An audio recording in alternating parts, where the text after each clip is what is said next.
Hi, welcome to Vibration Cinema, where no less than 3 buildings are under construction on my block. But the Varbs asked, and they shall receive this bonus episode on Ozu and his development of spatial presentation. I'm going to be as anemic as possible, so we aren't going to be defining terms. Most of the concepts are covered in 180 degrees of these nuts, so watch that if you get lost. We are doing the broad strokes of his career as it relates to his spatial development, so we're just going to look at a couple of scenes from 5 eras of his career. Let's start with Ozu's earliest surviving film, Days of Youth from 1929. It starts with a series of leftward pans to establish Tokyo as the story's setting. The film ends with a series of rightward pans over the same locations to close the story. This kind of bookending appears in many of Ozu's films. Importantly though, this is the only film that we're covering where the camera actually moves. This scene of our protagonist studying starts off with the camera behind them in a 2-shot. Then we cut to 2 matching singles where the camera is placed between Watanabe and Yamamoto. Once Watanabe reaches off screen to grab paper and 2 inserts, we jump in front of him in a new single. Then we cut to a frontal 2-shot of them, and after Watanabe shifts his body to face Yamamoto, we return to his original single, which is slightly modified to accommodate the new blocking. Now, Yamamoto reaches for something off screen and an insert, and then we finally get his frontal single. A new 3/4 profile on Watanabe, outside of the action, pops up after Yamamoto takes his very questionable advice, after which we finally see Yamamoto's second insert. I don't know if there's a term for this, but there is a balance to this scene. Outside of a few shots which emphasize Watanabe's mischievousness, both characters have matching shots, but those shots aren't necessarily tethered to each other. The balance isn't immediate like we generally expect in a more classical scene. This scene here eventually finds its equilibrium as story beats change. This is an idea you'll see quite frequently with Ozu, a composite balance as opposed to a linear one. This bounces between 3 2-shots of Chaiko and Watanabe in their respective singles, before cutting to Yamamoto walking. It isn't until we cut to this shot that we realize that those shots of Yamamoto walking were in a sense a reverse angle from Chaiko and Watanabe. This is another way that Ozu creates a composite of space in his films, by shooting 2 seemingly unrelated shots and eventually tying them together later on. This is an interesting series of shots, if only because it's super rare to see Ozu use point of view shots. I can't think of another Ozu film that has an honest-to-God subjective shot, but doing a match on action with a POV shot is kind of iconic, not gonna lie. This scene is too long to cover, but I wanted to include it because Ozu handles the volume of character in these 2 rooms rather well, how people enter and exit the frame, and the use of cutaways to keep you oriented. We don't know what Ozu was up to in the 8 films that he did prior to this, but we do see a lot of stuff Ozu will build off of here, and some of the stuff that he abandons. We also don't see stuff, most notably the pillow shots, that Ozu would later use on in his career in Days of Youth. Next up is 1936's The Only Son, Ozu's first sound movie. At the top, we get our first pillow shot out of these 5 films. We also see Ozu connect shots to each other with a similar object here with lanterns, and you'll note the strong foreground elements in each of these, all of which were missing in Days of Youth, but is a staple Ozu compositional style. This next sequence opens on a pillow shot, and then we bounce between singles of Sune and her son, Ryusuke. You'll notice how Ryusuke is dirty, but Sune is clean. We also know that Ryusuke is to Sune's left.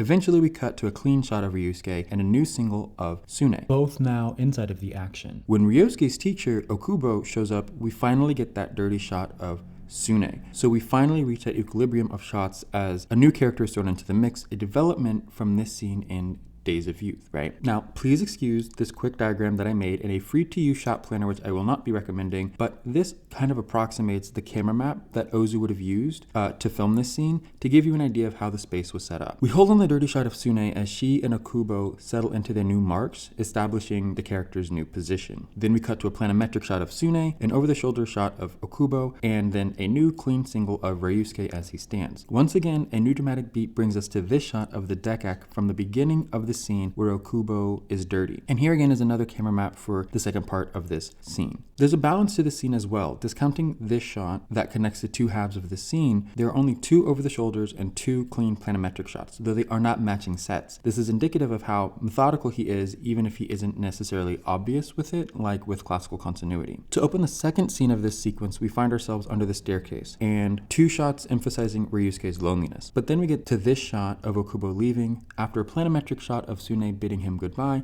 we see her start to look for her son. And when she does that, we cut to this. And this is where I'm going to pop in the diagram to show how Ozu connects these two new spaces. The scene continues, but I just wanted to look at how its beginning reveals more of the house's structure. This whole 3-scene sequence demonstrates how Ozu uses dirty shots to anchor our understanding of how everyone and everything is connected to this space. It's really clear and you can kind of compose the scene mentally. In addition, we again see variations on how Ozu slowly ties the space together in this collage of shots which make up the sequence. These next 4 shots make up one of my favorite little moments in the movie. This opening shot, these 2 shots which don't match each other, and then this closing shot which bookends the conversation. Very simple and clean. By the time he starts using sound, Ozu has really established his approach. This is pretty quintessential Ozu. Outside of maybe this shot where I guess technically he snuck in a camera move because the car is in motion, there aren't any anomalies like with Days of Youth. Moving on to Record of a Tenement Gentleman, representing Ozu's mid-career and first post-war film in 1947. This is a film where you'll find a lot of triangular staging, like in this early scene, where you get the singles of Taishiro and Tamakichi. It doesn't matter where you place the camera because a triangle is made up of 180 degrees, but lame math joke aside, but we see in this later scene how triangular staging is a really good method for orienting spatial relations while providing a variance of angles. This time we're shooting from the pointy part of the triangle, not its base, and he keeps Tamakichi and Otane in profile inside of Kawayoshi's position as opposed to at an angle like we saw in the last scene. And he introduces 2 shots and dirty shots into the equation. Triangle staging like this is really fun because you have an infinity of angles to choose from and you can never really disorient your audience. This sequence opens on a nice shot of the beach, but then we get some cute little shots of Otane and Koei walking about the town. This shot in particular has a little rascal peeing off screen, and I haven't emphasized it before, but Ozu opens up the space by having action and sound take place off screen, like when Okubo enters in The Only Son. The meat and potatoes of this sequence starts with this shot of Koei. This cut orients us to where Otane is in the situation, and now our unlikely duo is off again and they finally reach the ocean. This is like a Matryoshka doll of that spatial compositing that we've been talking about. This sequence is introduced by the ocean, but it isn't until after bouncing around talking to the townsfolk that our characters actually arrive there. And when Otane talks to that lady,